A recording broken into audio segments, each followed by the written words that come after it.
یہ جتنے سادات کو آج تکلیف ہو جاتی ہے، اگر کوئی تم میں سے یہ سمجھے نا کہ ہم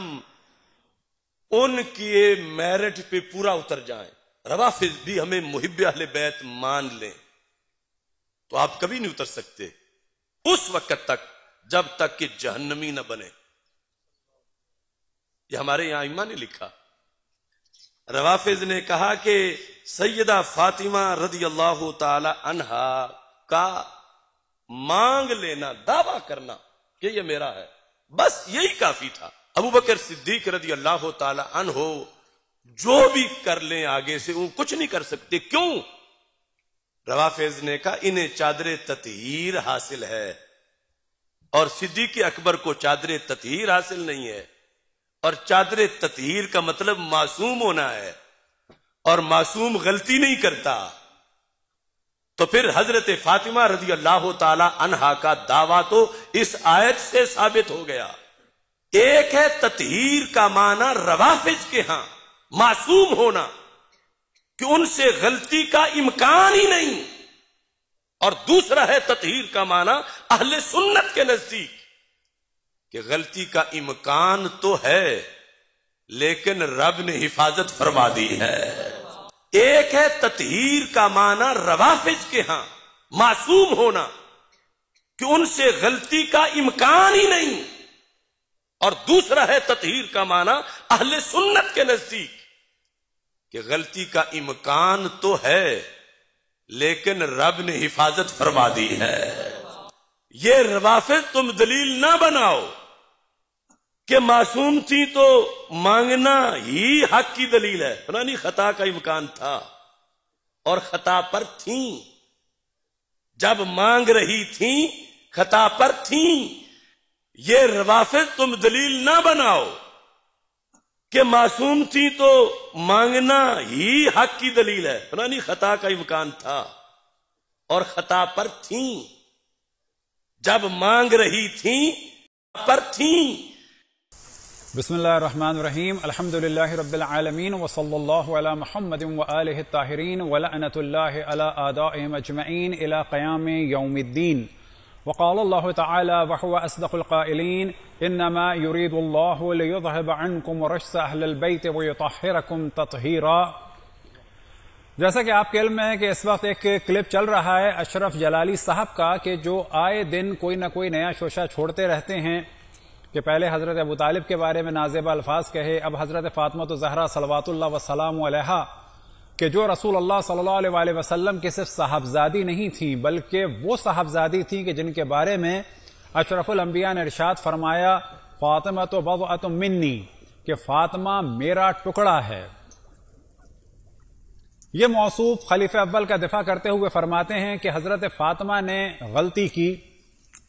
اور بعد میں خلیفہ اول سے راضی ہو گئیں۔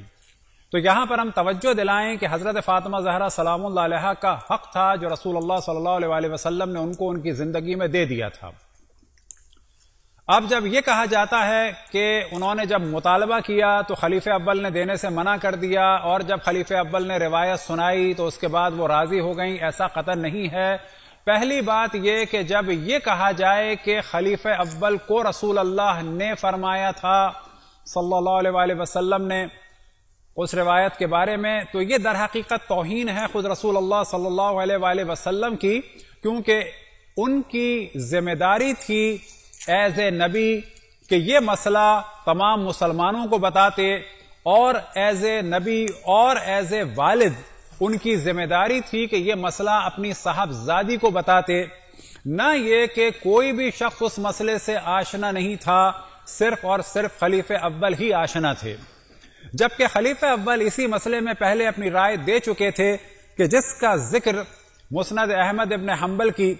جلد نمبر 1 صفحہ نمبر 4 میں ہوا، اور وہ روایت یہ ہے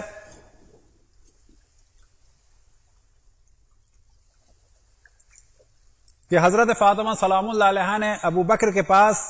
بھیجا اپنا ایک نمائندہ، اور روایت یہ ہے ارسلت فاطمہ الی ابی بکر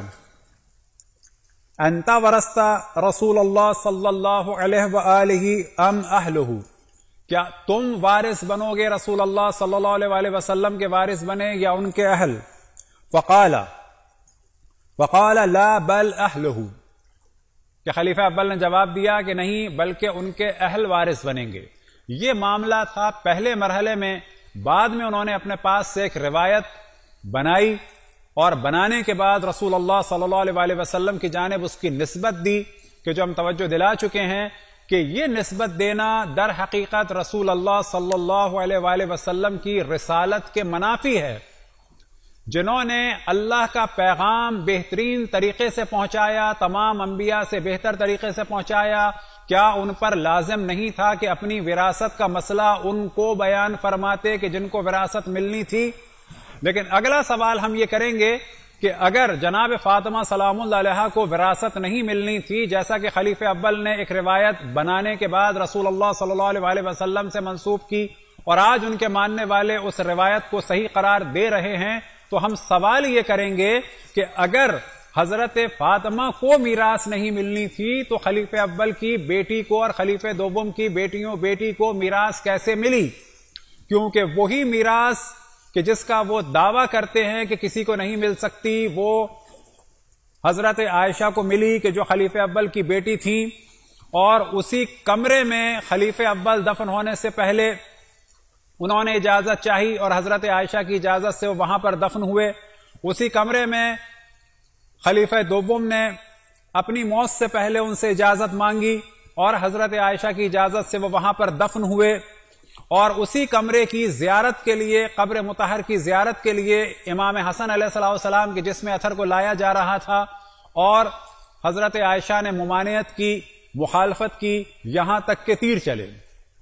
تو سوال یہ پیدا ہوتا ہے کہ اگر بیٹی کو میراث نہیں ملنی تھی، یعنی اشرف الانبیاء کی بیٹی کو میراث نہیں ملنی تھی، تو خلیفہ اول کی بیٹی کو یعنی زوجہ رسول کو کس حساب سے میراث ملی؟ اگر زوجہ رسول کو میراث ملنی تھی تو پھر دختر نبی کو بھی میراث ملنی چاہیے تھی. اور اگر یہ روایت تھی کہ ہم کچھ نہیں چھوڑتے اور جو ہوتا ہے وہ صدقہ ہوتا ہے، تو پھر جب حضرت فاطمہ کو میراث نہیں ملی تو حضرت عائشہ کو بھی نہیں ملنی چاہیے تھی، اور وہ کمرہ کہ جس میں اشرف الانبیاء دفن ہوئے وہ تمام مسلمانوں کا ہونا چاہیے تھا. اس میں حضرت عائشہ کی اجارہ داری، اس میں حضرت ابوبکر کا دفن ہونا، اس میں حضرت عمر کا دفن ہونا سراسر غلط تھا. تو یہاں سے ماننا پڑے گا کہ بعد رسول اللہ صلی اللہ علیہ وسلم اہل بیت پر ظلم کا سلسلہ شروع ہوا. اور اسی پر اپنی گفتگو ختم کرتے ہیں کہ یہ ظلم کس نے کیا،